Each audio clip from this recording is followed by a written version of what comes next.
What do I think of her? Yes? I don't think of her.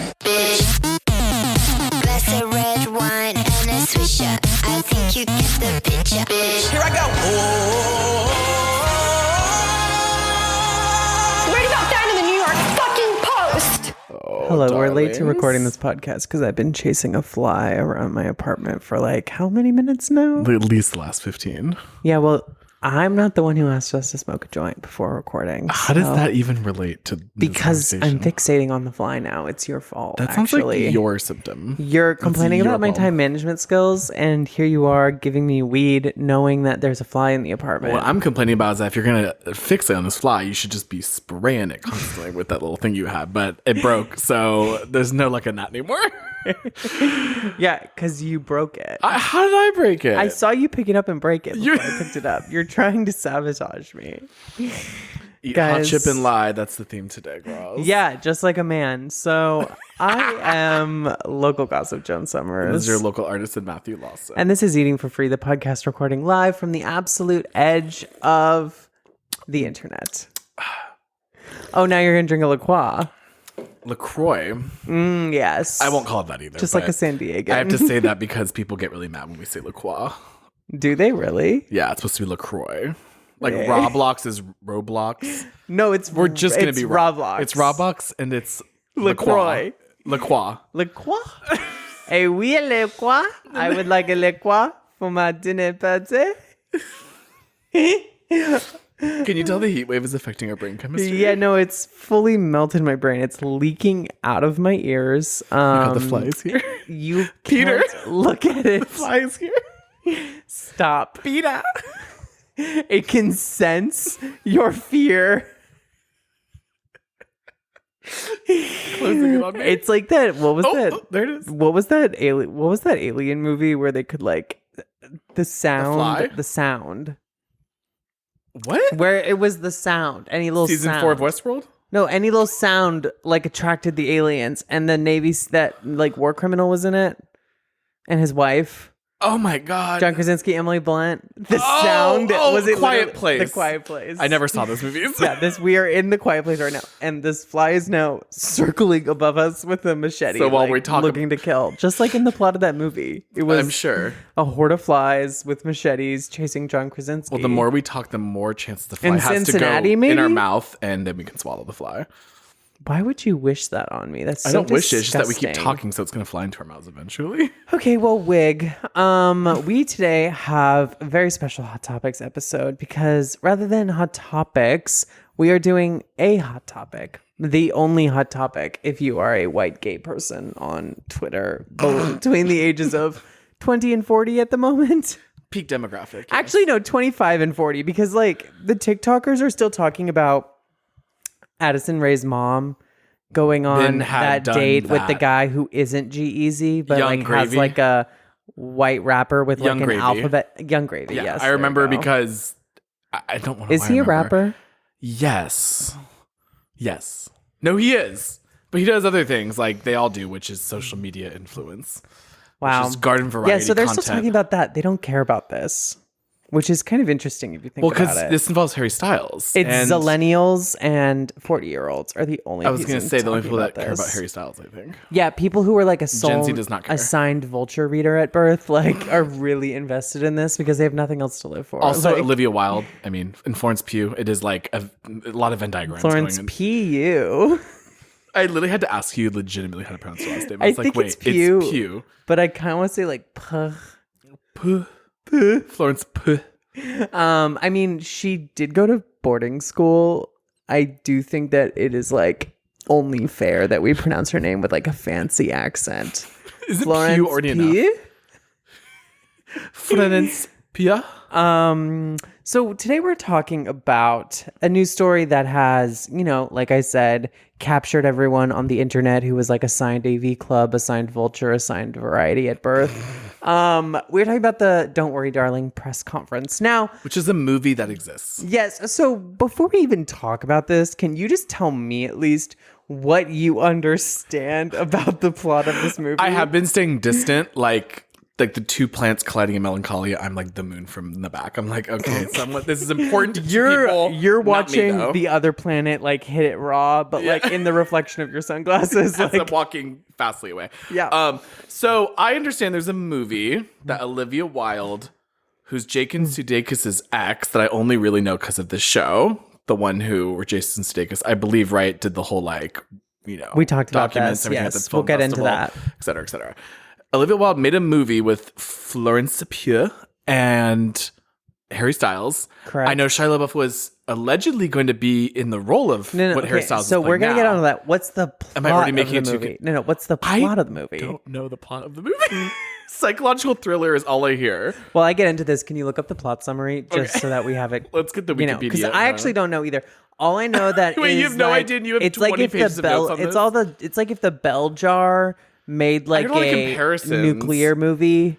Okay, all right, let's get into it. Premise: Alice and Jack Chambers are a young, happy couple in the 1950s living in the seemingly perfect company town of Victory, Seemingly California, perfect. which has been created and paid for by the mysterious company for which Jack works. Curiosity about the nature of her husband's work on the secret Victory project begins to consume Alice. Cracks then begin to form in their utopian life as her investigation onto the project raises tensions within the community. I did know people compared it to like, you know, what's that Jim Carrey Valley movie of the from Dolls. Nice? Oh. Well, Valley of the Dolls is a good one too. But like, oh my god, how I'm forgetting the name right now. Ace Ventura: Pet Detective. No, The Mask. No, the other one, the actual serious one. Wow, I'm forgetting all the names today. I blame that joint. Don't just ask much me. earlier.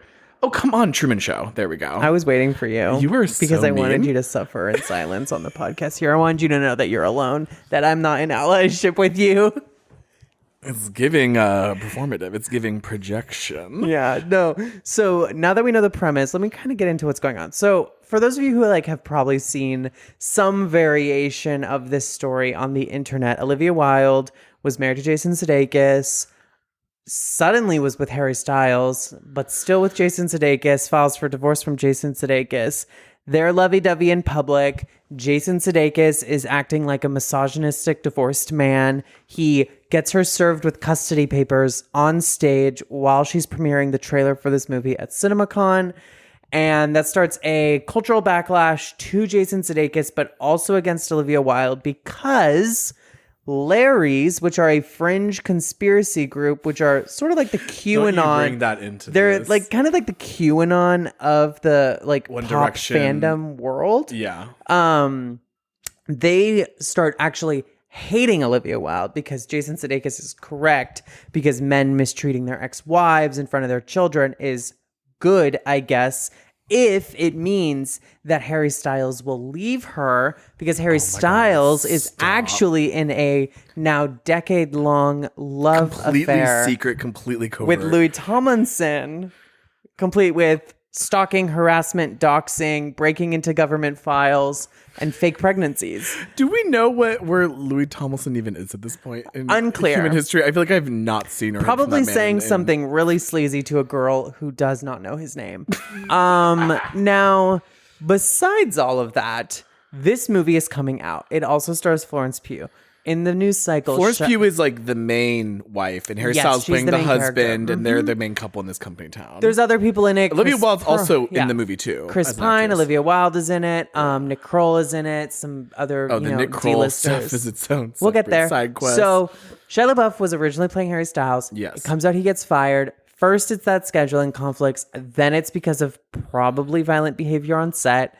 Then the FKA Twigs lawsuit drops. That complicates the narrative further, because then it's like, oh, well, yes, of course Olivia filed him, because she is what? A white feminist who talks about Me Too a lot. So, wrap that clean up. Good God. Then the Jason Sudeikis stuff gets a little bit weirder. Harry and Olivia are still going strong. Then it's noticed that Florence Pugh is not talking about the movie at all. And it's, like, Sources not showing drop up that to she's PR events. mad at everybody involved. It's like, what's going on? What's Mood. tea? Me too. Then the premiere happens. She says she's not showing up. A video leaks of her basically talking to Shia LaBeouf as if Florence is the enemy originally, and whatever happened between them. She's talking up Shia LaBeouf, saying, please don't quit. I really want to make this work. This is a wake-up call for Miss Flo. And Miss Flo is, AKA Florence Pugh, Let's aka say, Florence we're talking Pugh, about Flo from the Progressive ads. aka future Meryl Streep, aka Baddie from the Block, aka Midsommar actress, aka thespian. Now, Florence does not take very kindly to this if someone is a body language expert, like the kind that might have been the star of like an NBC procedural in 2009. Sure. Now, she stops posting about the movie. She stops going to things relating to the movie. Yes. It comes out that she's not going to the premiere at the Venice Film Festival where the movie would debut. She arrives late and posts a video of her that drinking an I heard Aperol about. Spritz. That is basically confirmation, right? The video is giving very much, and here's what I'm doing. I'm not getting involved. Yeah. The premiere happens. Iconic behavior. Junkets happen. Journalists are forbidden from talking about Florence Pugh. Journalists are forbidden from asking about Shia LaBeouf. The press conference is a disaster. Harry Styles gives a quote that he likes this movie because it is like a real movie. And it looks like a movie. And it Chris feels like Pine looks like he wants to jump into the Riviera. I don't know if there's a Riviera in Venice, but like the Rhine. the Rhine. Yeah. Is that it? Yes, that's the main river that goes through. Like, Of course you would Paris. know that because you watch like architecture videos like Of made course by I would men. know like one of the most popular, well-known rivers in. Just like a man. Just like a man. It's like saying only the Nile because I Girls- watched Egyptian documentaries. Girls know about mountains and we know about forests. Name a mountain. And Mount Everest. Name a forest. The Black Forest. Where is that? In Germany, slut. Name another mountain. Men know about highways, they know about trains, and they know about rivers, okay? Trains, planes, and automobiles. We could know both. And maybe a boat. You do love a boat. We do love a boat. And you love the name of like an old train. Okay? We love a vehicle, concept of a vehicle. You love a 10-minute video explaining the history of copper sighting in a Now, you don't have to be steam going through my engine. YouTube history like this. Now, Florence Pugh is like, I might jump into the Riviera with you. I do not want to be here. Chris Rhine. Pine is like, not really feeling the vibes. The actual premiere There's happens some great like clips at the from red those carpet. interviews. Oh my Harry and Olivia are now not speaking. Oh. They're avoiding each other at the Oh. premiere.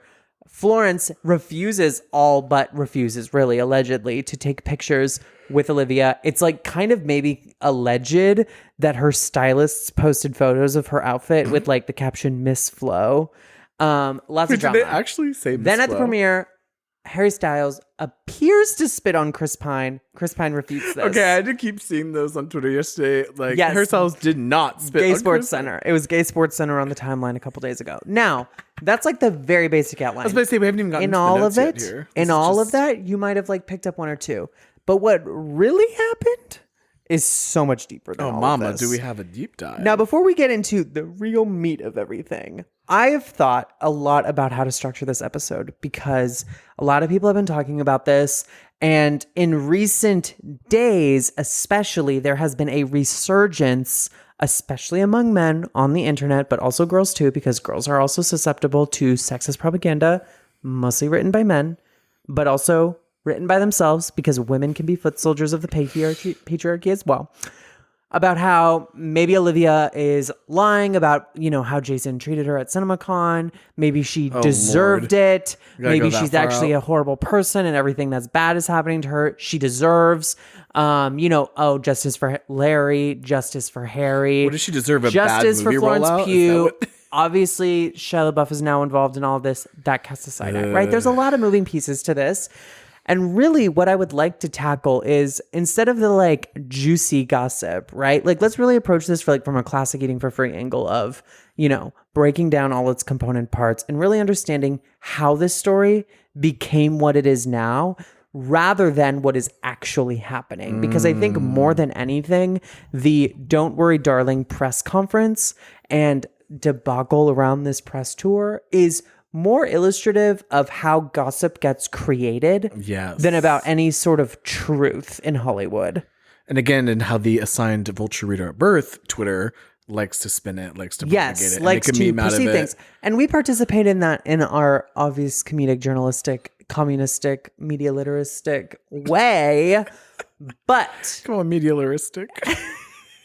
we can really also break this down, right? I have a corkboard behind me with red strings connecting the dots, right? We have fake Thumbtacks. pregnancies. We have Nick Kroll's billionaire daddy.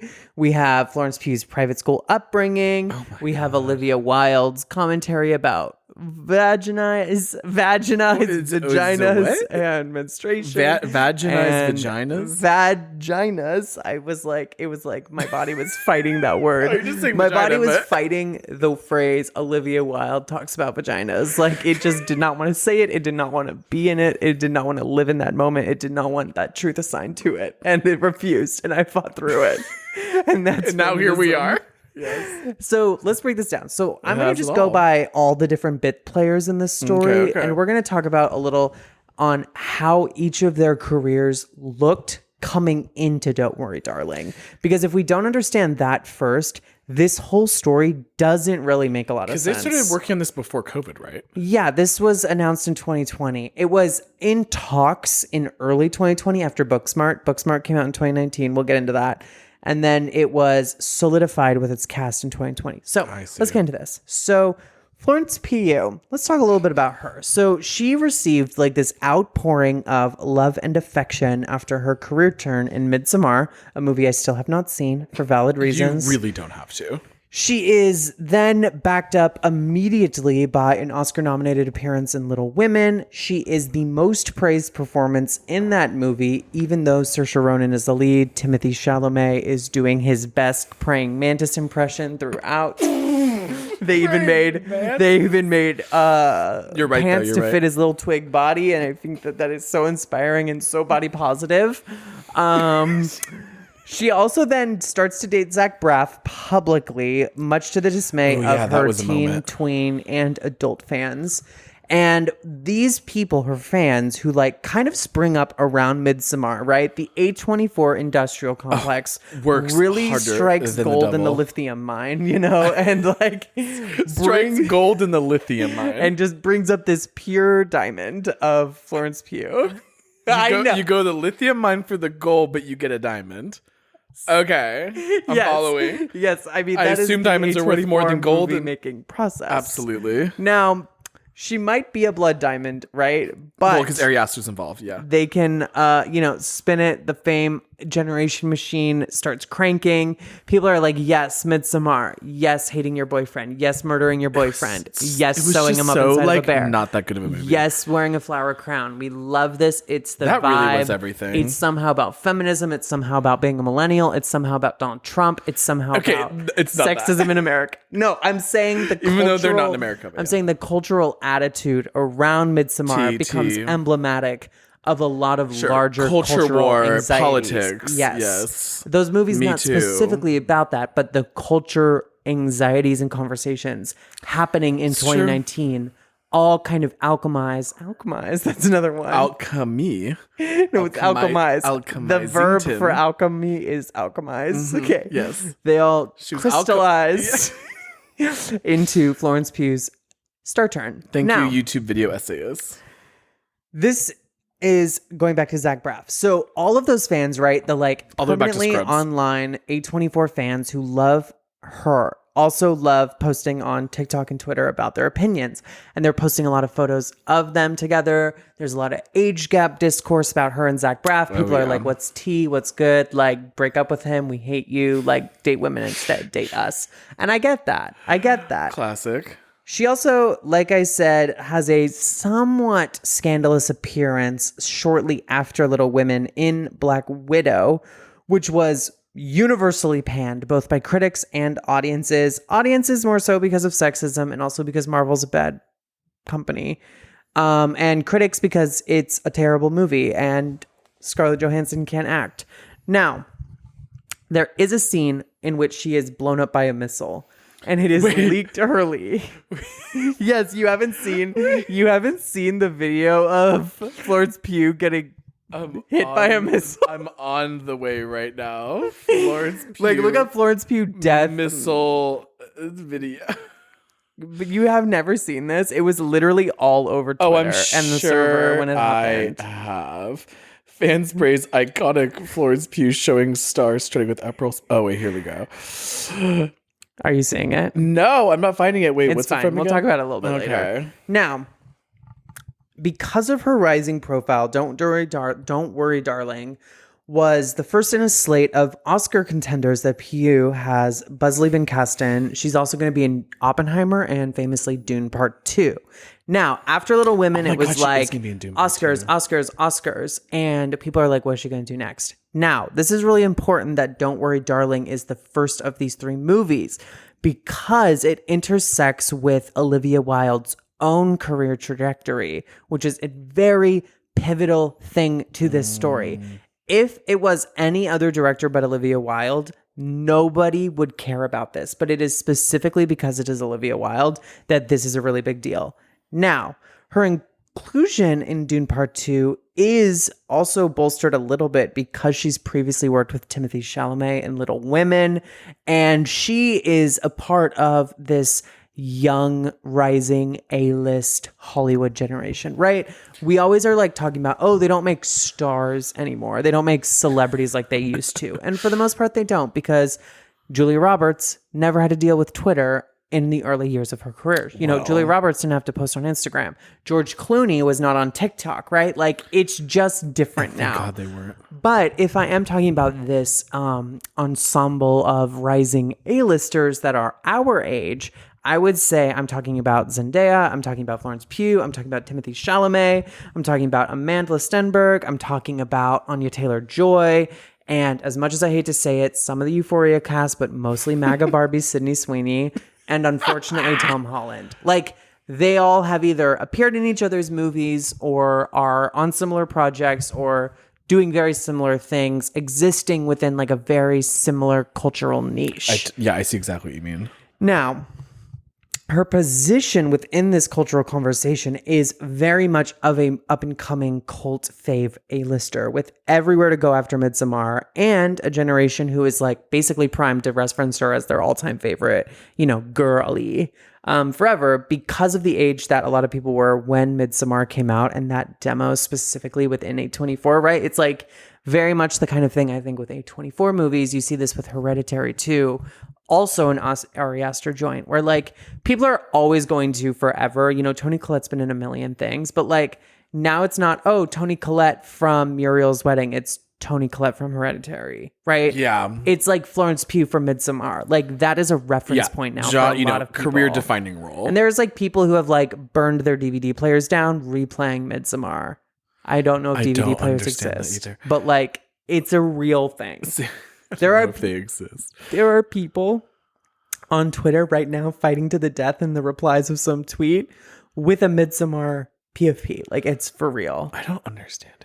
We don't need to understand it. I liked Hereditary, but like, my God, like watch it once or twice and be dumb like the rest of us normal people. But then how are you going to post yesification Toni Collette memes on TikTok? Like, it's... And how are you going to do that thing they do on TikTok where they hold the screen up and lip sync an entire scene? No, see, this is key about Florence Pugh. If we're talking about A24 girlies, I know, you know, people might say Toni Collette isn't a girly, she's a mother. But like, I would say the key difference between Toni Collette and Florence Pugh within the A24 canon is Toni Collette gets like Sophie remix yesification memes on TikTok, and Florence Pugh gets like cringe lesbian posting on TikTok. Like it is. I was about to say she does not get her dues. No.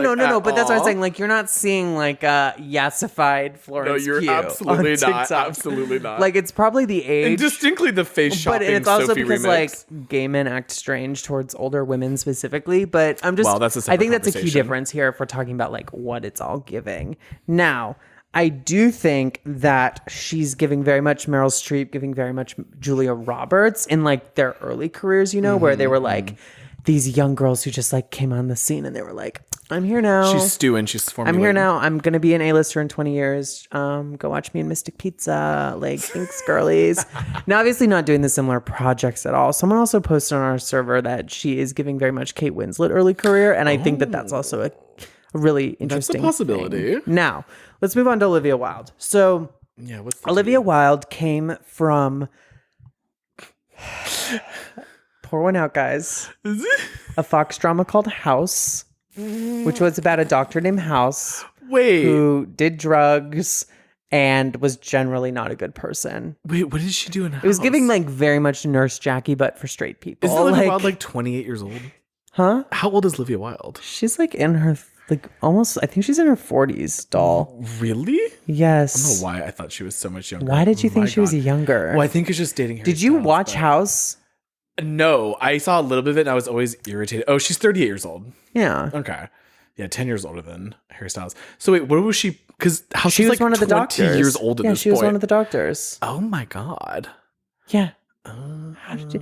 I didn't never watch seen House. I watched it. It was so stupid. Every episode was exactly the same. It was awful. I could God, not we watch had it. such different childhoods. How can I ever relate to you? Okay, so Did you also she watch came from ER House. and Grey's Anatomy? No. No, but House is better because he's an addict and it's darker. Yeah. Flashbacks. We love flashbacks. Yes. Like for the girls who watch Lost. So she was originally an actress, pivoted to directing, says almost exclusively that she would consider herself a director now, less of an actress or an actor in general. She made a critically acclaimed, although not necessarily box office hit movie called Booksmart, which I personally did not enjoy. Yeah, I didn't. But a lot of from people it. did, and specifically the white woman representation industrial complex within Hollywood that kind of sprang up between 2017 and 2019 when everyone was giving fireside chats with Tampax Pearl out in the desert in association with Girl Boss Incorporated. So she had this huge women in filmmaking moment after Booksmart, which is a movie that, as I said, made a lot of different people feel a lot of different things. Critics loved it. Audiences were mixed, but the reception at the box office was noteworthy only because it was a movie made by someone who was a middling B-list actress from a network procedural like a decade ago. And it made over twice its budget back in returns at the box office, not including, I'm sure, whatever it made in streaming and in post sales and syndication. So it was pretty a good thing for her, right? And it was like a edgy, smart comedy about like young girls who talk like adults on their last day of school, featuring main character of the podcast, Beanie Feldstein. Oh my God. I forgot. Do you see the web I'm spinning for you? Do you see the web I'm spinning for you? It's very scary. This is what I want to see. Okay, so during the release of Booksmart, she primed the conversation around her career and the movie with like lots of loaded feminist sloganeering about equal pay, representation for women, that sort of thing. It was also kind of at the apex as it started to wane around the Me Too conversation, and it placed her in the metaphorical center alongside of a lot of other white actresses like Reese Witherspoon, Drew Barrymore, that sort of thing. Now, while she was not actually participating in what I would describe as legitimate feminist discourse, her status as a famous woman in that specific moment situated her comfortably in what friend of the podcast, Alex Verman, describes as having conversations industrial complex. So Hi, iconic. Alex. Okay, Yes. so this complex included guest spots, interviews, fireside chats, conventions, panels, interviews again, collaborations, and the like. It was basically a whole lot of nothing, like if Jamila Jamil built her career around making movies instead of starring in them. And because of the buzz factory that was built around her after Booksmart, all eyes were within Hollywood were on what she was going to do next with her career. It was very much like, what's the iconic feminist director Olivia Wilde gonna do next, right? Like, where is she gonna take her lens? Where is she gonna Like Girl set her Keeper, camera down? Gate Boss, It Girl, 2019. Yeah. Yeah, What's that? The W? What's that place? She in was like Chicago? she was like give the me it that. girl of people who go to the wing. That's Like, what I'm saying. yeah. The Wing. Yeah, exactly. Yeah, which just famously she's closed giving down like scandalously. She's giving like a bitchy, LOL. sassy quote about women in Hollywood that girlboss.com is going to post on their Instagram later. Okay. No, really, the girls with Instagram graphic experience. Like, Yes, it's very much assigned Canva at birth kind of graphics that we're getting. understanding So- what's happening in the Ukraine. This is from Variety. This was from a recent interview that Olivia Wilde did. And we're going to get back to this interview a little bit later. But this quote, I think, very much kind of encapsulates her whole vibe going into Booksmart and what she did with it. So it's harder for women to get a second chance at directing, Wilde says, recognizing that Booksmart was a critical triumph, but by no means a box office smash, making $25 on a $6 million budget. Fewer people will invest in the second film of a woman than a man, she says. I was so lucky. My movie didn't make $1 billion. It struck enough of a nerve of the cultural zeitgeist that I was allowed to have another opportunity. I feel at this point that I have earned the right to say I'm a director. Behind the camera, in addition to Perfect, she has several projects in the works, including a documentary, 2 films that she's just started to develop, and a top secret Marvel project that she refuses to comment on. Now, moving on from Olivia, we do need to get into Harry Styles briefly. Now, we've talked about Harry Styles a lot. I've written about Harry Styles more than once. You can go check out my writing about Harry Styles and the non-binary vibes discourse on gawker.com. You can also go back and listen to past episodes. We don't really have to get into the whole discourse thing, but just to kind of set it up a little bit, Harry Styles left One Direction and has pursued a variety of descriptors to situate him as far away from former tween pop star as possible, including femininity, queer adjacency, softness, feminineness, like introspection, like very much that kind of thing, right? Like male feminist vibes, you know? Now, he has continually received massive attention for his fashion, his beef with former castmates, and his famous girlfriends, and he also has an ardent and at times extremely horrible fan base consisting of General Flavor stans and Larrys. Now, the Larrys are key here because they're the ones who believe he was in a years-long gay love affair with Louis Tomlinson, like I said, involving hacking, stalking, doxing, and fake pregnancies. He's released like 2 attention-grabby albums, you know, people wrote about them, people made covers about them. The most recent one came about after his relationship with Olivia Wilde and includes references to her, right? So like she's this like muse right now and he's her muse. Ugh, I know, barf. Now, he also acts as like this blank slate. And I think this is really important in this story particularly. He acts as kind of a blank slate that people will project their anxieties onto. And this helps specifically because he's white, right? So he really is like the Mary Sue of pop stars. Oh, absolutely. He is whatever people want him to be, whatever people are afraid of, whatever people are anxious about, whatever people are angry about. He's sort of emblematic of all of those things, whatever they like, whatever they're repulsed by. Like, yeah. He really is everything to everybody, and it has made him very famous, but it has also made him very polarizing. And what's interesting is he doesn't really stand for any of the things that people project onto him. Really, but because he is so boring, it is very easy to continue that projection. And I do think he plays into it. Well, I was going to say, it kind of reminds me just of Taylor Swift, where it's like she sets a bar of her expectation career to such a low level that like to do nothing interesting is celebrated and to do anything slightly interesting is like magnificent. And whether or not people are willing to admit this, Larry's have continued a coordinated anti-Olivia Wilde campaign for like a solid 2 years now. God.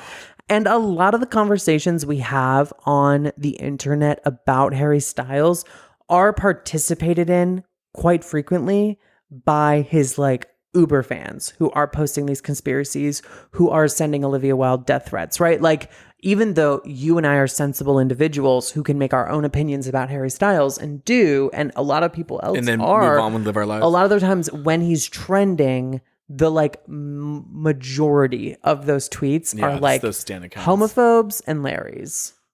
And maybe Larry's assigned by birth or Larry's assigned by blood. Like, we don't really know, right? And then you have those like boomers that are like, a man should look like this kind of thing. But that's what I'm saying by homophobes. It's that's just what I'm saying. all losers all around. Yeah, but like we participate in it in like a theoretical way. Like it's about the queer discourse. But like the people who are actually having these conversations are like pop fans fighting for their lives. And we're having conversations about the people having conversations. Exactly. And thereby conversations industrial complex. Exactly. So except we make a difference. No. Yes. Honorable mentions in this story also go to, and honorable mentions, I just mean people who don't deserve a whole explanation. But need to be mentioned. But do need to be mentioned. No Not honorable here. like they're honorable. We don't like, way. I think, any of these people. Shia LaBeouf is also involved. He's a literal abuser. He's been arrested. He's been fired, that sort of thing. And a second honorable mention to FKA Twigs, his ex, a legit icon who has filed a lawsuit against him. There's also Chris Pine, who is the original flavor, Best White Chris. Nick Kroll, who is a billionaire corporate investigations heir. He's not very well liked, but he has made shows that people like.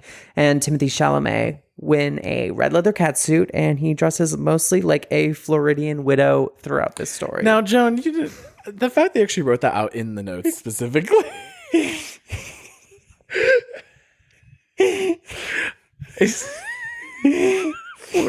Floridian widow in Venice. Yes, Floridian widow. No, it's been giving. Floridian widow who killed her husband on vacation in Venice for the vibes. It was also kind of giving Countess too, like when Luann would wear those like tall. A Floridian widow. A Floridian widow. Okay, yeah, that's the center of the Venn diagram. This is going to be now a near comprehensive timeline of Harry Styles, Olivia Wilde, and Florence Pugh's Joyride to Hell in Venice, California. Venice, Italy. Sorry, Italians. I don't mean to hurt your feelings. Actually, I do. So, Wilde's directorial debut, like I said, Booksmart, was released in 2019. In summer 2019, a bidding war broke out for Don't Worry, Darling. And by April 2020, a month into the pandemic, it was announced that Pugh and LaBeouf had been cast as the leads.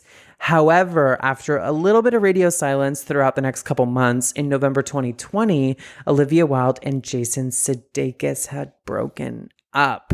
Amidst this, Wilde was papped with Harry Styles, the star of her new movie, Don't Worry, Darling, and rumors immediately began to fly.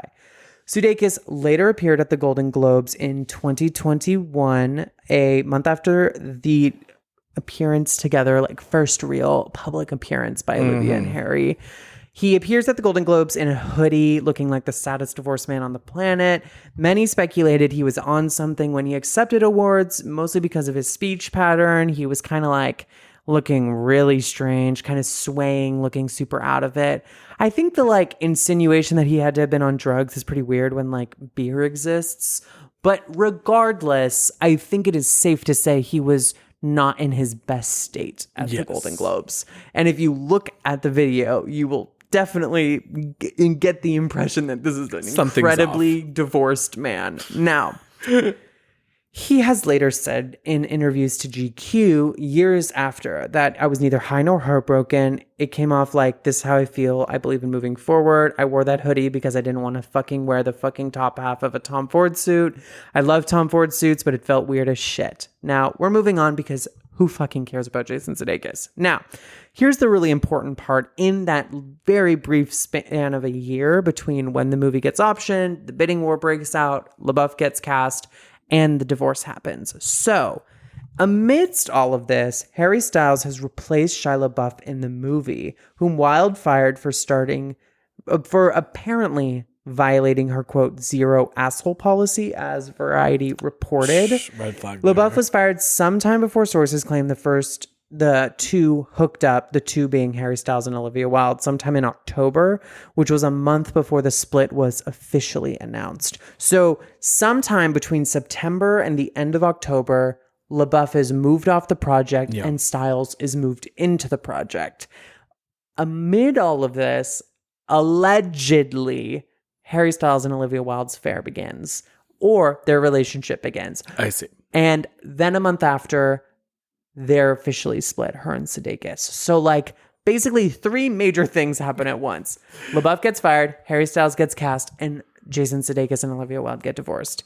Basically within like a 2-month time span. And possibly at the same time, Harry and Olivia start to see each other.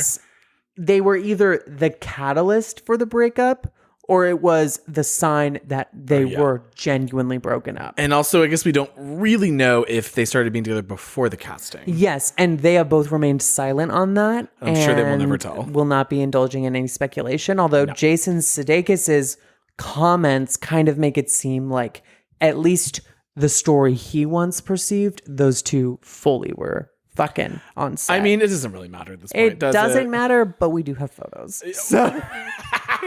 it doesn't matter, but there's receipts. So before we get to those, a photo from early November shows Olivia Wilde dressed in costume and beaming as she greets Harry Styles outside of her trailer. From Page Six, quote, Styles has been introducing Wilde as his girlfriend, and sources told Page Six they were, quote, delighted to see that he brought her as his date to agent Jeffrey Azoff's wedding.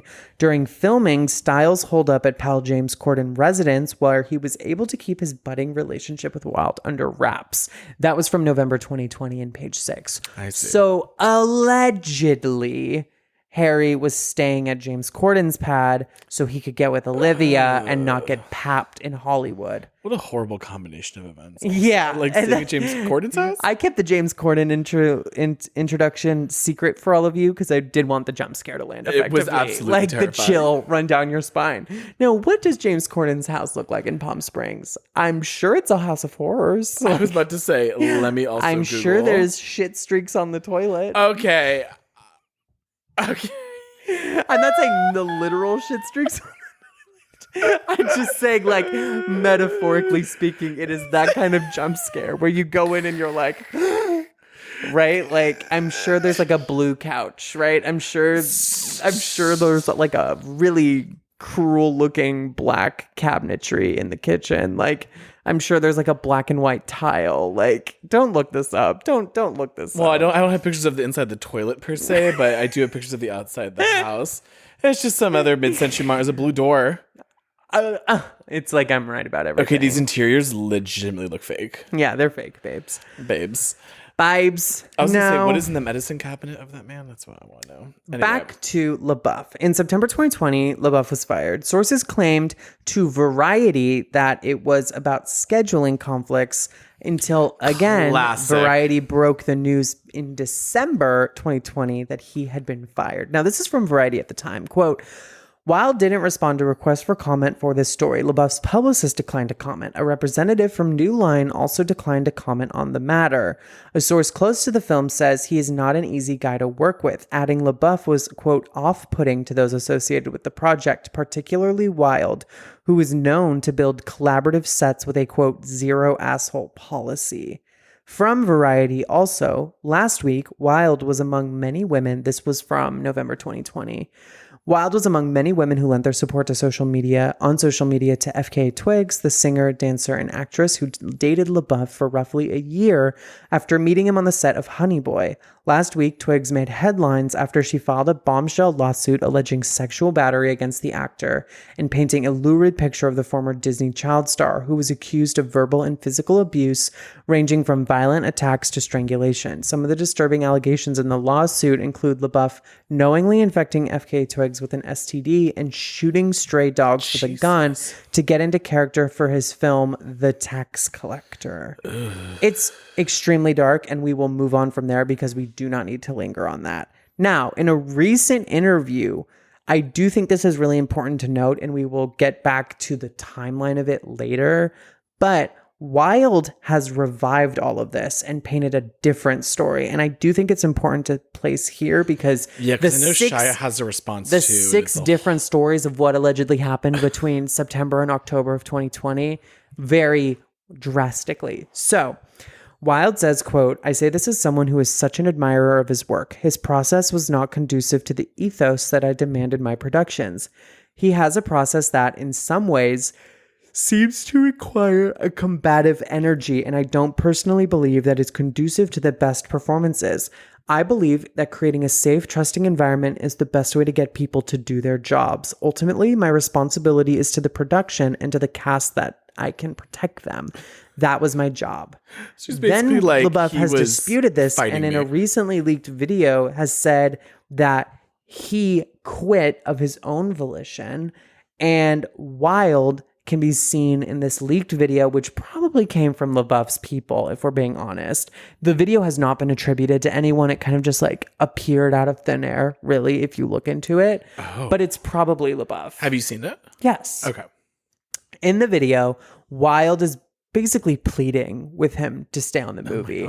And I don't want to say pleading like, how do I say this without like inferring morals into the situation, because I do want to remain ambivalent until the whole thing is done. But have you ever like interacted with someone where you are trying to get them to do something or get them to like fall in line. is she like shepherding or like yeah, she's kind of like hurting him to stay on the movie. She says specifically, I feel like I'm not ready to give up on this yet, and I too am heartbroken and just want to figure this out. She's leaving him a voicemail while all of this is happening, and she's recording herself in the car. I was going to say, this so voicemail. what is exactly this video? Like, so what are it's we her in the seeing? car sweating, driving around Los Angeles, Okay. leaving him a voicemail. And I think she And why is she recorded it recording? to show maybe his agents or the studio. Okay. Because contracts are involved, right? Yes, I was going to say, it seems like it's getting messy like, at that They've level. had lawyers involved. They've signed contracts. And she's probably doing her diligence. Which is, I think, why you didn't want to say beg, because it does seem like it's very much a contractually obligated kind of moment. Yes.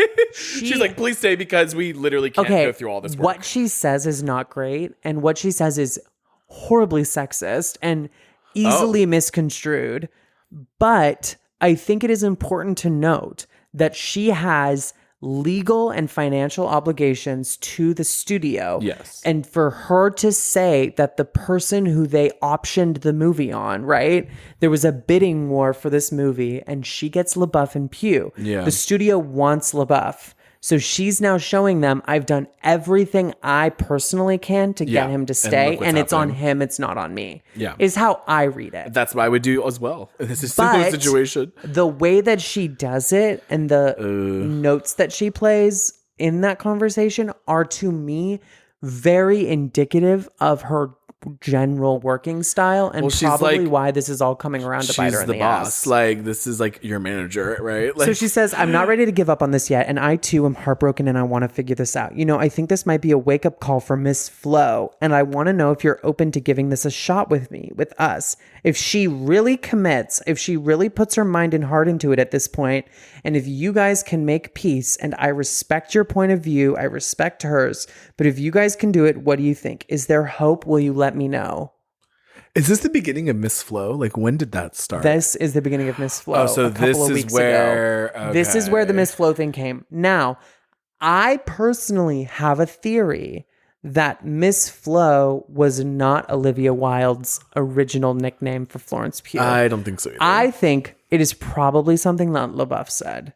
Yes. And she is using it to be like... to like barter. To like, look, I'm calling her Miss Flo too. Like, Yeah, I'm on your side. That's what it was giving. It's very much shading to her. Yeah, it's trying to play to LaBeouf's ego to say, like, it's a wake-up call for her. She's young. She's naive. You're like this big seasoned actress. Like, we know how this goes. Like, come on, come back. Give me a shot. Like, I'll make it work. She'll make it right. Yikes. Which, again, do you see what I mean now? About how you can tell she's obviously playing to him to get him back. Yeah, which is or why to she probably show doesn't... she did everything she could. But the way she does it is gross. But it's also just, it is quite contradictory to what she said in interviews otherwise. Yes. Like, that's not good. And this was obviously... Especially since you recorded it. It's the year of TikTok and social media video leaks. Like, girl, you can't do this. You can't say certain things knowing that there's like quote unquote receipts out there. And she took the video too, which is the rough part. That's what I'm saying. In 2022, you cannot legitimately expect for your contradictory behavior not to become public. It just doesn't make any sense anymore. Someone's going to post the text messages. Someone's going to post the emails. It's true. Someone's going to It's leak the true. video. Like, it's just this point now. Like, you have to say what you mean because it's almost worse now to just lie than to just be an awful person and be honest. You're betting on the future being in your favor, and that's never going to be the I case. think the people that we think of as uncancelable just say everything that they mean. And obviously it's going to be wildly contradictory and whatever and change minute to minute and not be really true. But like, it's what they're saying to other people too, right? Like, you think of like problematic celebrities who are like saying things that are cancelable. But the celebrities who actually get canceled are the ones that like lie and then have receipts brought out. Or the ones who have a very warm and open because personality. in our and then say some puritanical nasty society, shit. it's worse to lie which I think is something we want to come back to later. I'm not sure. Oh, I was gonna say, but like, the there's Trisha something Paytas's, there. There's the some Elon Musk, because like Trisha Paytas, you can't really accuse her of lying because she says wild shit 24/7, 365. It's consistent for her to be I crazy. hate to say it's the Trump factory law of cancellation, but like it mean, really is. that's what it all comes down that to. where like. Like ultimately what it's gonna come down to is that he lied, not that he did like wild war crimes for like a billion years and like killed a bunch of people ultimately through his policies. Like that's not gonna be what gets him. It's gonna be that he lied, which is I love living in a society. wow, we really cracked something here, I was didn't gonna we? say, I feel we're already at the Trump Mar-a-Lago investigation. Okay, so then in January 2021, we're coming out of the video. The video doesn't come out until 2022, so we'll come back to that. But I wanted to situate it there because it really does kind of flesh out how, even at the time, what happened about LaBeouf, it came so close after Twigs filed the lawsuit and everything. And Wilde didn't make any public statements about like supporting Twigs, where you're like, really? But that's what I'm saying. And also, she the couldn't 'cause Twigs the lawsuit was implications. new information. But LaBeouf's abusive behavior Goes was so much not farther new back. information. I was gonna say that's been a thing for like 5, 6, 8 years at least. So, in January 2021, a few months after the initial buzz of their relationship and amid Sudeikis' puzzling Golden Globes appearance, Olivia Wilde and Harry Styles debuted arm in arm at a friend's wedding. Page Six sources and others claimed that they had had an affair and Pugh was unhappy. Things went mostly mum in the public sphere after that, and Pugh joined in on this silence by not speaking about the film, if at all, throughout 2021. This contradicted also her earlier behavior of eagerly hyping up her projects and posting about them on Instagram. Meanwhile, Wilde and Styles continued dating and appearing in public together. So 2021 was kind of like the incubator period for all of this drama, where a lot of things happened at once and then it mostly simmered. You had like recurring stories in the gossip press, some of which we talked about, concerning Styles and, not Styles, Sudeikis' and Wilde's custody agreement and their battle in court during their divorce. He wanted the kids to live somewhere, she wanted the kids to live somewhere else. But like, not a lot happens, right? Like Wilde and Styles are now together and Pugh's mostly silent. And there's like rumblings that there's a feud between Styles, Wilde, and Pugh. The blinds are saying that she was mad that Wilde was acting unprofessional on set by like openly pursuing her like starring actor in the role. But like nothing is confirmed. The only pseudo confirmation, which is basically confirmation for Dumois, which is like all they need, is that Pugh has said nothing about the movie said nothing for like basically a year. I mean, it does say a lot. It Yes. does. Like you have to be honest. Kind of like the thing where it's like the loudest silence ever. Like, yes, it was extremely loud silence. yes. Now, in December 2021, Wilde gets a Vogue cover. She doesn't say Styles by name, but she does say, quote, "It's obviously really tempting to correct a false narrative. But I think what you realize is that when you're really happy, it doesn't matter what strangers think about you. All that matters to you is what's real and what you love and who you love." Now, I wish that was all that had happened, because by April 2021, if you go back to our April episodes, you can actually hear about this. We are on the CinemaCon stage. Wilde is introducing the movie and its trailer to the world when an anonymous man gets on stage, like up to the stage, and hands her a manila folder. Security at the event allegedly lapses, and this man is let in and allowed to approach the stage even though he didn't have tickets to the event. He was not screened by anyone involved in the event. He basically just gets in this process server with these divorce papers. Well, not necessarily divorce papers. They were the custody papers, which was the custody agreement I was talking about a little earlier. After all of this, it's pretty apparent to everybody that this was very well timed, because CinemaCon happens in Las Vegas, and there's no reason that he would have served these divorce papers to her not knowing that they would be photographed in some way or on stage. Well, she was there for way. such a short amount of time. It was very much like, oh, do it now while she's in Vegas. Yes. I don't care what File event it now, she's at, what she's get doing. Get the process server, because as if what she's doing in Vegas is because she entirely was only in public. Vegas for CinemaCon and then would have been back in LA. So he had to have filed it knowing where she was, knowing how to get to her. It was wild too because he wanted them in New York because he lives there to shoot like Ted Lasso or whatever the fuck. But the kid's school for many years and Has their been whole in life LA. is in LA where she still is now. And they never lived in LA full time. So we're going to get back to Jason Sudeikis. But like I said at the time, I fully believe, and I'm in the camp, that Sudeikis knew what he was doing. And I think that this is very indicative of the kind of divorced man that he is. And to this day, I am very befuddled by the people who are either fooled by his whole Ted Lasso act or are just so misogynistic that they're willing to say like, yeah, that's totally normal behavior and totally healthy for their relationship with their children to basically publicly humiliate their mother at her job in the most like public way And if possible. I remember correctly, his whole response was like, "Oh, I didn't know that she'd be doing that. He says, I didn't tell him quote, to do that on Sudeikis had no purpose." prior knowledge or Yeah. the time of the place that would envelope would have been delivered, as this would solely be up to the process service company involved and would never condone her being served in such an inappropriate manner. See, he could But have, again, like, you knew where she was. But apologized. again, you knew where she was. Could have apologized. Could have said it was embarrassing and unfair, and that's very like bad on him. But no. I'm gonna Now, PR release April it. 20 to August 2022, the news is mostly concerned with Harry Styles' album rollout. We get a lot of conversations about the fact that it's like, is he queer? Is he not queer? Is he non-binary? Is he not non-binary?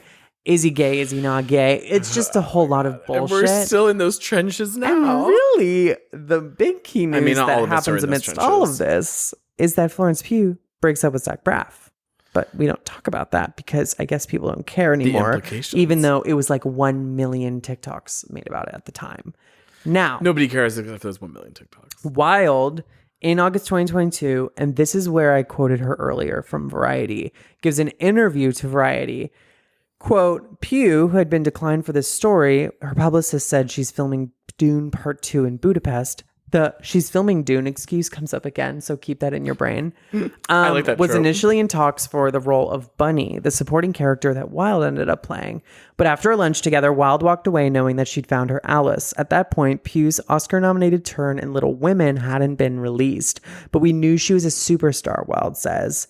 Page 6 ran an anonymously sourced story claiming that Pugh was unhappy about Wilde and Styles' relationship. Then came a report that Styles was being paid more than 3 times the amount that Pugh was getting paid. Wilde denies that, saying in an email to Variety later, quote, there has been a lot out there that I largely don't pay attention to, but the absurdity of invented clickbait and the subsequent reaction regarding a non-existent pay disparity between our lead and supporting actors really upsets me. I'm a woman who has been in this business for over 20 years, and it's something that I have fought for myself and for others, especially being a director. There is absolutely no validity to those claims. LaBeouf also gives comments to Variety after this story in which a cryptic email is shared saying that he quit the movie because he couldn't find the time to rehearse. Likewise, the video I just showed you of her giving that whole list of reasons to him also leaks. Now, that's not all. Pugh also gets a Harper's cover in August because remember, this is the rollout for the movie. Yes. Wilde is really pushing, and so is the studio, that this is going to be an Oscar contender. Hence why it's coming out in September at the end of the dead period. Absolutely. They're trying to get in fast before the rest of the holiday buzz and all the other movies that are coming out. They want eyes on this movie, and they are blitzing the press with information about it, because also the premiere in Venice was this week, but the movie doesn't come out until I think the 29th. Yeah. So it comes out at the end of the month. So firmly in the fall movie season. And they're like just, doing the standard press splits. But the fact that there was like 3 different covers about the movie, I think shows just how much the studio put into this. Well, they bid for it, mama. And it might explain why Wilde was so desperate to get LaBeouf to stay on the project. But again, these girlies that you see tweeting don't know shit about shit. Right? So you see that video and you just jump to the easy conclusion rather than the one that's actually true and maybe more complicated, even if it's not right or like morally justified. Now, Pugh says to Harper's Bazaar, I Okay, I'm gonna say this without immorality again, right? Like, I'm just gonna let you react to this, but Okay, what does she say? I think her vibe is very apparent in this. So one of the stories about the movie is that, Olivia Wilde, I joked about this at the beginning, had talked a lot about like the female orgasm scenes, and it was giving very like about the sex white scenes, yeah. feminist, like, yes, she gets eaten out in the movie, and that's like so feminist of me to like do that, right? Because like it's all about how male often- pleasure. Yeah, how often do you get to see a woman being pleasured, right? So Okay. the person at Harper's asks Florence this, and then immediately wishes they didn't ask Florence this, because this is what Florence has to say. Are you ready for this? Rip the band-aid. We've read a lot of quotes on this, and this might be the iciest quote I've ever read in my life. Oh, I'm so excited. When it's reduced to your sex scenes or to watch the most famous man in the world go down on someone, it's not why we do it. It's not why I'm in this industry. Obviously, the nature of hiring the most famous pop star in the world, you're going to have conversations like that. That's just not what I'm going to be discussing, because this movie is bigger and better than that. And the people who made it are bigger and better than that. Ooh, that is a big oof. Because the person asks her about like the God. making of these sex scenes with Styles, how that made her feel, etc. And she's basically like, I guess when you cast the world famous pop star, people are going to care about this sort of thing, but it's not why I do movies. I don't do movies like- to have sex with famous men. It's like they didn't. It's like they didn't ask her about that, but she was gonna. That's the answer she wanted to give. Like she was waiting to say it. Do you get the vibe though what I'm Oh, saying? that it literally says so much that has been unsaid. The people who are in it are Absolutely. bigger than that, and the people who made it are bigger than that. Like basically saying like, I am above you asking me about having a sex scene with Harry Styles. Like, I don't know that man. Like, It also is big. Like it's also big. Like I would have never ever signed up for that. for the yeah. Yes. Absolutely. Because originally it was going to be LaBeouf, which I mean, I guess you did in that way dodge a bullet, but like, say, but at least I would not have wanted to be the intimacy coordinator on this movie. I would But have. like even the That intimacy coordinator must have been on like a triple dose of Xanax. I Like, was gonna say like on the edge every fucking like day. that intimacy coordinator went home crying every day. Like, Also, okay. but at least with like Shia, I guess, like even though literally big fucking ick and ew, from his side, he is just like in a sense just another actor. But Harry Yes. Styles, like as we've had to give context, has Is- baggage larger what than does she another describe small him? plantoid. Obviously, the nature of hiring the most famous pop star in the world. Yeah. Like she very much was like, "Are you fucking kidding me?" Okay, now there's another thing. I have been known to be a little messy boots when writing a profile of somebody. I get it. And maybe Harper's Bazaar was being a little messy boots too when they wrote this profile and they omitted it. But in the copy, they did not include any quotes about Olivia Wilde. She is not named once by Florence Pugh, and neither is Harry And Styles. that's on purpose. I read it and I was reading it and I was like, she really did not talk about that lady. Or they didn't include Or it. redacted. Yes. I really hope that her publicist was like, she will not be answering questions about Olivia Wilde. Thank you. But this story was done over the she summer, should've. right? Like they were talking to her for a long time before all of this came out. Now, it's not like, oh, Florence Pugh is going to be our August cover star. We're going to talk to her August 1st. It's No, like, absolutely not. Yeah. No, you talk to her in like May or June. Okay, so we get back to back the Olivia Wilde cover story, the Florence Pugh cover story, the LaBeouf cryptic emails, and the Harry Styles album mentioning Olivia Wilde. It's too many things at once. Everything, everywhere, all at once, all the Yes. time. Extravaganza, And bonanza, key. electric boogaloo. Key. It was also that interview the Harry Styles gave about like dressing the way that he does. Oh, That one that like set off the discourse where it was like, oh my God, I can't believe Harry the Styles men said can wear this. dresses kind of thing. Was Yeah. it that quote or something? Now, September 2022, earlier last week, Pugh skips, or earlier this week, excuse me, Pugh skips at the press conference at the Venice Film Festival premiere to promote the movie. Her publicists cite that she is filming Dune. However, Again? Chalamet, the star of the movie, and Zendaya are seen out and about in Venice just kicking it for that entire week. They just shot all her scenes in 1 week. And she... But they kept having to reshoot it. She also arrives in Venice at the exact moment the press conference starts and is seen posting videos of her like getting to the hotel and like drinking a glass of wine and like not cheersing the shooting camera. Dune, basically. Yeah, not shooting Dune and also being like, fuck you, Olivia Wilde. Like, iconic. because like you've seen the video, right? Of her like Yes, of walking course. up Yeah, and yeah. clinking the glass at the camera. Like, I can't explain it to you guys if you haven't seen it. There's So no is this sound. giving that like those gays that all wear black that do the power walking in New York? No, it's giving. I'm gonna try to do my she's Gemma. doing that I'm gonna and try to better. do my Gemma impression.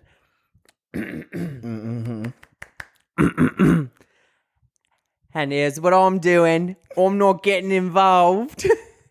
I'm gonna do my JC style. And here's what I'm doing. Here's what I'm doing. I'm not getting involved. I think she's also drinking Aperol Spritz. Yes, she's drinking an Aperol Spritz. It's perfect. It's absolutely perfect. Okay, so inflaming Your the Honor, it's situation, iconic. a photo circulates that her stylist allegedly posted Allegedly. of a photo of the outfit. So we don't with know the where this caption, originated from. Quote, Miss Flo. And then liked a tweet with the hashtag Time's Up Olivia. Wait, the publicist or the makeup stylist? The stylist who Not- put the outfit together, who was like posting photos with Pugh in Venice. Ooh, did she unlike that post? Time's Up Olivia. Last I checked, the post was not unliked. Woof. Now, Big woof. it might be unlike now, knowing that it made headlines that they had done Doesn't this. matter. It's already right. been Like done. when you're a stylist, the key of being a stylist is to create a story for your client. And rarely should you be the center of the conversation about your client. So if I was a publicist, I would see that and be like, you need to get your team under wraps, or you need to get a new team who's not going to blow up your spot like this. But also like icon, right? Like that's a good friend, right? Like Yeah, right. They're close. it's like Olivia Wilde, it's on site. So Florence Pugh's like, you know where you align. it's literally that clip. Okay, like her at the premiere then. Okay, so we haven't even gotten to the premiere. Because you of want the to keep this actual under an movie. hour, and bitch, I think we're halfway through the notes. So no, we're almost done. Okay. Okay, so meanwhile, Like, how much at the more tea press is conference, there? journalists are tweeting. The press conference she skipped out on. Journalists are tweeting like they are being corralled into like a prisoner of war camp, basically saying that they are being forbidden from asking about Florence Pugh. They're forbidden from asking about Shia LaBeouf. You guys They're can't talk about forbidden anything about asking any movie or why any she's there. They're forbidden people about talking about involved. Olivia Wilde and Harry Styles, right? Talk about the weather. And usually at a press conference, what'll happen is usually it's in like a hotel, and then they all split off, and there's rooms, and the actors will Yeah. sit in a room, and people will function in and out of the rooms, like okay, like fly-in CNN, right? Like fly-in Variety. Yeah, they said those round tables. So and in one of shit. those junket interviews it was Chris Pine and Harry Styles, this happens. Chris Pine must be And you've seen this clip, right? Is this the one where looks like he's just? But you've heard what Harry is saying, Yes. right? Oh, Okay. about the movies. Yes. Yes. No. If anyone has not, you have to play this because Yeah, of course. That's why I one played of it. them probably the most iconic things to happen throughout this entire process. Okay, so to situate this, it's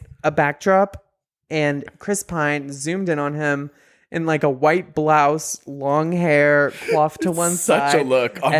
And Harry Styles is just like effusively talking about the movie. Now, here's what Styles had to say, and I'm only going to play like 20 seconds of it. You know, my favorite thing about the movie is like it feels like a movie. It feels like a real go to the theater, film, movie. You kind of the reason why you go to watch something on the big screen. I think. You know, my favorite thing about the movie Chris Pine is looks it's like a real movie. so It feels fed like a up. real, like, go to the theater film movie. You know, the reason you go to watch on a big screen. It's literally giving when like you're in your team meeting on Zoom and someone's talking about their high and low of the weekend, talking about like, oh no, their kid Michaelia like doing a fucking go down the slide, and you're just staring at your own picture on Zoom waiting for it to end. I think the reason this all went viral is genuinely because of the way that Chris Pine looked. Like, But also, like, Harry literally is talking like an AI word generator. Like, you go to see the movie because it is like a movie, and it feels like a film because it's a movie. Before we get too much into like the nitty gritty of how this all came apart, let's finish our timeline because we are was almost any of it done. together also? Like, What? it came apart, but that implies that this Oh, was together. yes, Was yes, it ever yes. together? Okay, so spinning out faster and faster. reporters, like I said, claimed they weren't allowed to ask anything about Pugh, etc. So then tensions also spilled onto the premiere red carpet, where it looked like Florence all but purposefully avoided Olivia, like at all costs. And I do not know who that listen, is. Florence's outfit was camp, but it wasn't good. But because it wasn't good, it was camp, and I'm just gonna leave it at that because I don't want to be rude. The girls who get it. Yes. Styles and Wilde also seemed to avoid each other at the carpet. And that also was like, what's going on here? Nobody likes anybody anymore. In the theater, a video also comes out of what looks like Harry Styles leaning over into Chris Pine's lap while he's sitting down and spitting into Chris Pine's lap, and then sitting down with this like disgusted look on his face, and Chris Pine kind of looking down at the spit like, Now, Gay Sports Center over the last 2 days has done like fifth dimensional like archive work, geometry, around. Yes. physics, hydroelectrics. And yeah, they've done like I meant to say hydrology, but sure, hydrology, whatever. Water yeah. fluid dynamics. Yeah, they've literally been doing fluid dynamic simulations, and it's unclear why that happened. Wasn't it something like he dropped his glasses or something? Something like, I don't know. Chris Pine was like, "Oh, my glasses are in my lap." When it and gets to just this happened to minute of be detail, at the time, yes, I can't So this is engage. the key thing. So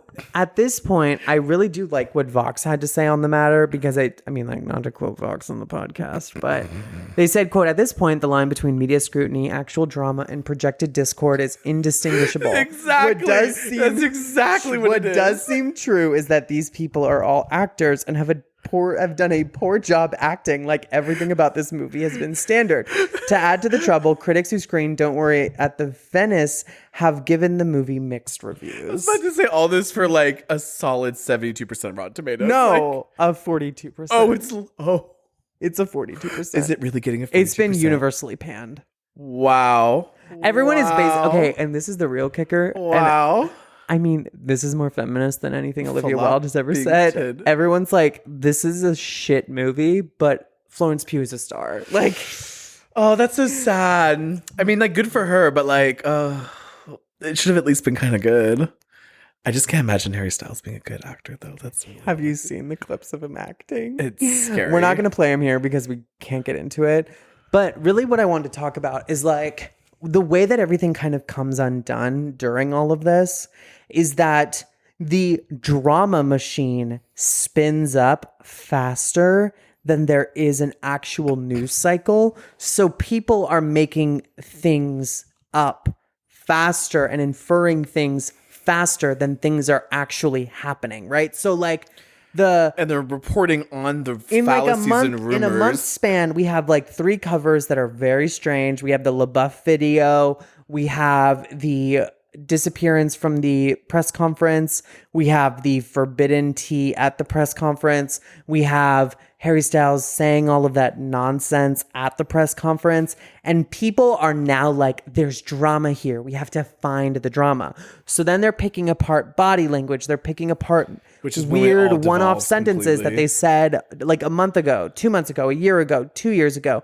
They're bringing up old shit from Olivia Wilde. The Larrys are joining in to jump Olivia Wilde in the comments of everyone tweeting about this to be like, don't you know that Olivia Wilde is friends with this like predator or this weirdo, or she said this weird thing about some ex group like 10 years ago. Like, and good God. all of that is, I don't want to say like valid in the sense like, yes, it's all true and correct, but like we are trying to mine for gold in like a pit of sand. Like I'm not in the lithium mine No. like before. No, We're not getting is diamonds like in the- jumping into a pool and wondering why you're wet. Like you're just like, we are in it so deep now that I think people have lost the plot. That like what is really happening here is that set was mismanaged, and Olivia just sounds like a Wilde bad production, failed yeah. her actors Yep, in upholding her duty spiritually, metaphorically, whatever, right? It's not like set in stone. Self-proclaimed to no asshole protect policy. them and also provide a professional working environment for them, right?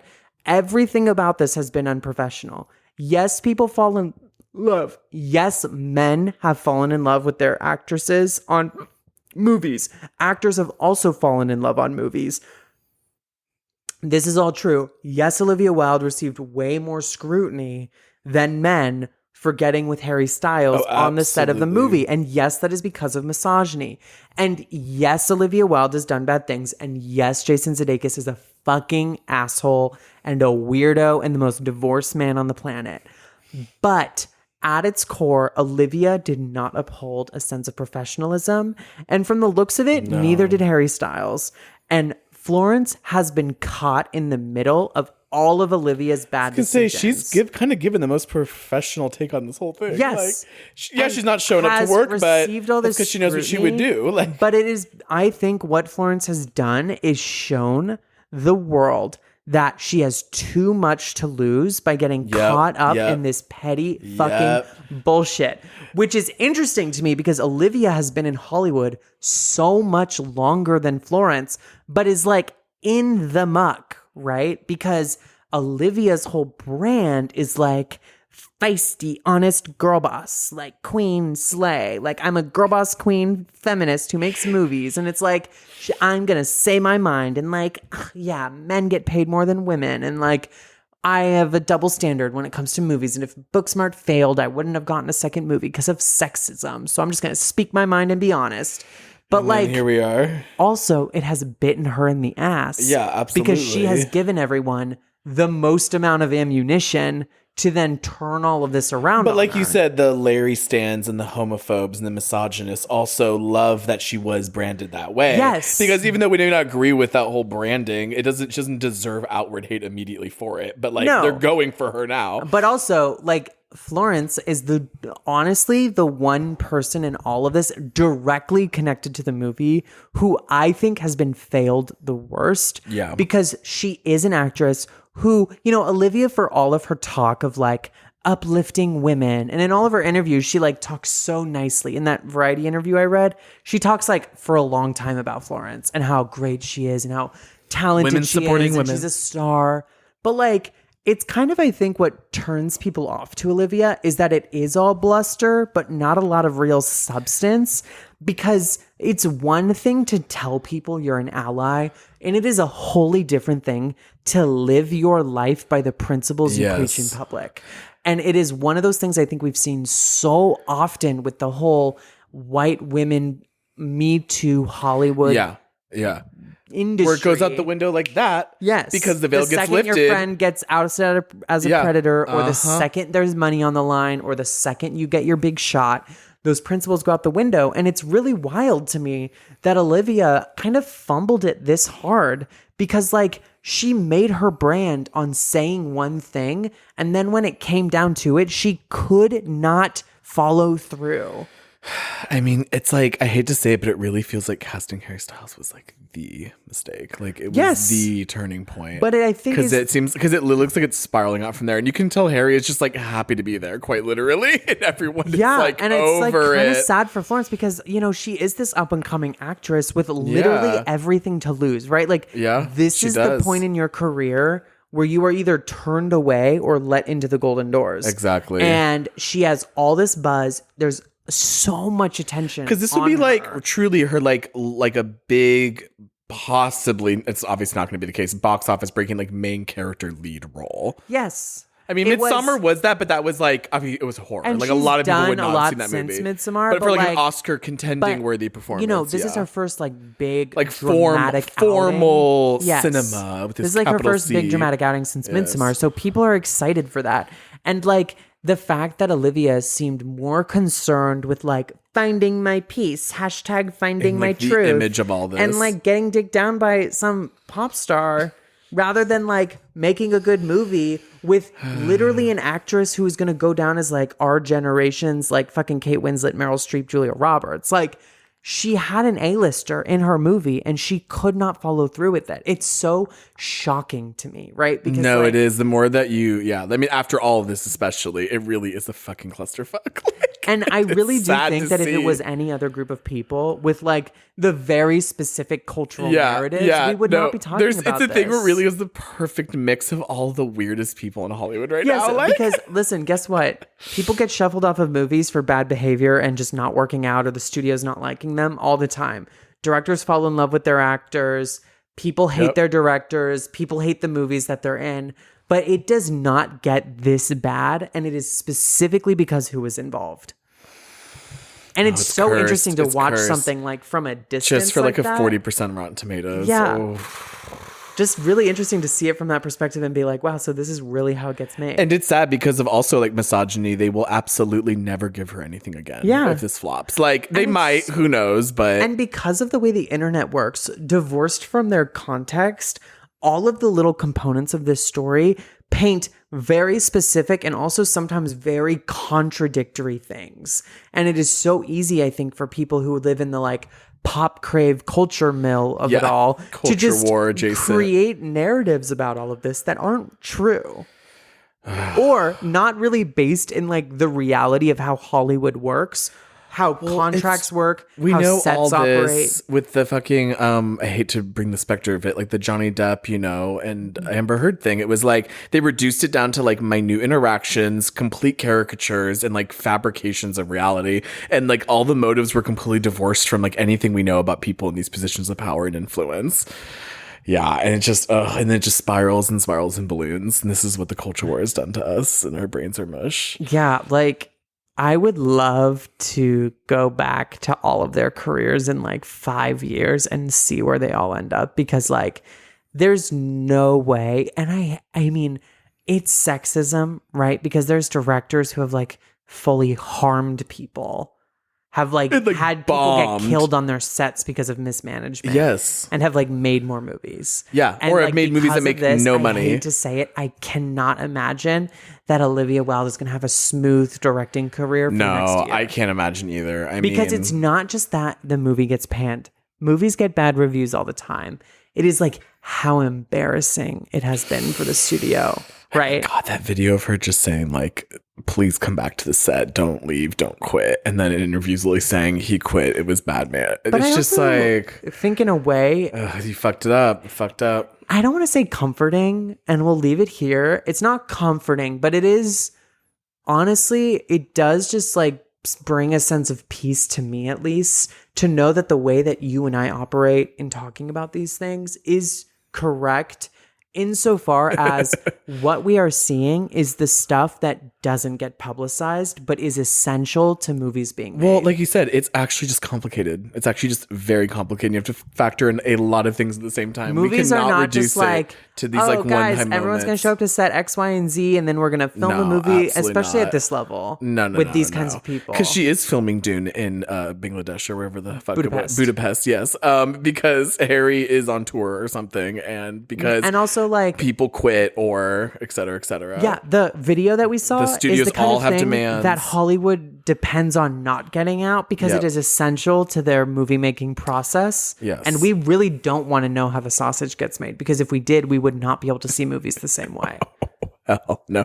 If we ever want to talk about the And that's things, why we have this podcast where people listen to it and say, you guys have ruined everything for me. I have nothing left to enjoy. because the things studios require of the people making their films to do is something I cannot reckon with. No. And we also are not privy to 90% of it. No. For But we will this continue exact talking reason. about it for money. Oh, Absolutely. Thanks for going on that journey with me. I appreciate it. If you educated and opened my third eye, forcibly opened it with two hands completely, goatsy style. Like, it just was like, you had to show me the truth. I broke my promise about how long this would be. You're like, we'll keep it under an hour. I was like, fulfilled my sure, obligation queen. to make it Sure, entertaining. queen. Well, as you guys probably have been wondering, where are the hot topics the rest of the week? Because there are other things that happen, but we're saving that for Patreon. Yeah, guys, go listen to Patreon. We're going to have our hot topics out. And then this weekend, we will be doing another Minions episode. Oh my the gosh, is this final one. actually the Rise of Gru? The prophecy fulfilled. Is Rise it of Gru. rentable? Can we even It see is it? rentable, I I think they're checked. still showing it in theaters.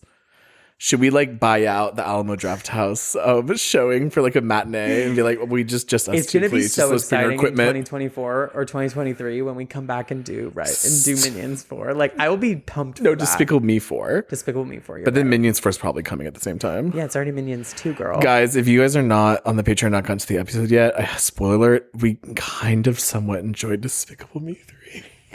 I hate to say it, but was, we like, have been Minion kind of pilled. entertaining. It was kind of entertaining. So hate to sorry. say. It was a little bit of a sleigh. Sorry. Yes, it's the brain rot. Yes, Trey they Parker's, poisoned us. I still want you to get hit by a bus. I- Now, anyways, you can find us Yes. everywhere at _eatingforfree.com. You can find me everywhere at Laura Croft Barbie and that at _Matthew Lawson. You can find us on our website at eatingforfree.com. But most importantly, and the one way this show truly does get made as easily as it does, is going and supporting us on Patreon. It is currently my primary source of income and has been truly life-saving for us to keep making this show the way that we do, really on has. time and every week. And we love and support our patrons. And we are dedicated to continue giving you guys great content. That both on the main Patreon feed and off. has bailed multiple people within this podcast studio out to keep it going, honestly. So really, we do thank you guys so much. And to the few of you that are paying up that $50 tier that we thought nobody would do, there are 2 of you, I think, maybe just one so far.